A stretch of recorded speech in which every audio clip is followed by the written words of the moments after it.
Vankušiky pod oči sú vyhodené peniaze. Ani tebe nefunguje a nič nerobí 90% vankušikov pod oči dostupných v drogerke? Tak nie si sama, lebo ja som vyskúšala všetky, ktoré tu vidíš. Dobre? Aby som nebola, že úplne zlá, niektoré aspoň pekne chladia, samozrejme, ak ich dáš do chladničky.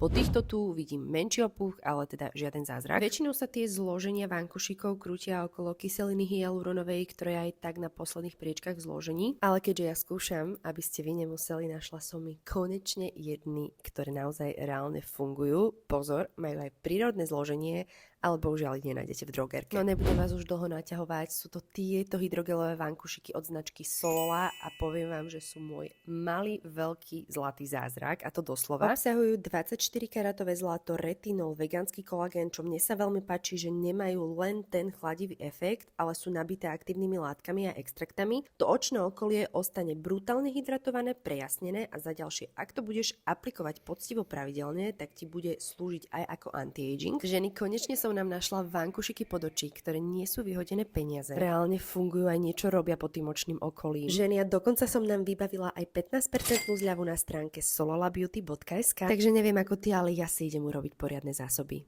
Bye bye!